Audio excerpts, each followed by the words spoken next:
ഇന്ന് നമ്മൾ ഉണ്ടാക്കാൻ പോകുന്നത് മാമ്പഴ പുളിശ്ശേരിയാണ്. അതിന് വേണ്ടിയിട്ട് നമ്മളൊരു 6 പഴുത്ത മാങ്ങ എടുക്കുന്നുണ്ട്. അതിലേക്ക് കുറച്ച് ഉപ്പ്, മഞ്ഞൾപ്പൊടി, 2 ശർക്കര ഇട്ടിട്ട് വെള്ളം ഒഴിച്ചിട്ട് നന്നായിട്ട് തിളപ്പിക്കുക.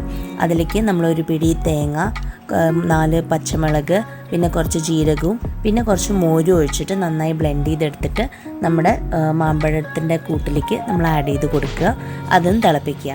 അതിന് ശേഷം നമ്മൾ കുറച്ച് എണ്ണയിൽ കുറച്ച് കപ്പൽ മുളക്, 2 സ്പൂൺ ഉലുവ ഇട്ടിട്ട് നന്നായിട്ട് ചൂടാക്കി അതിലേക്ക് കുറച്ച് കടുകും അതേപോലെ കറിവേപ്പില ഇട്ടിട്ട് ഒന്ന് വാട്ടിയെടുത്തിട്ട് നമ്മൾ നമ്മുടെ കറിയിലേക്ക് ആഡ് ചെയ്ത് കൊടുക്കുന്നുണ്ട്.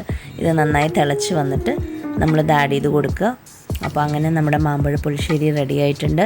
എല്ലാവരും ഇത് ട്രൈ ചെയ്ത് നോക്കണം. ഇഷ്ടപ്പെട്ട ലൈക്ക് ചെയ്യുക, ഷെയർ ചെയ്യുക, ഞങ്ങളുടെ ചാനൽ സബ്സ്ക്രൈബ് ചെയ്യുക. താങ്ക്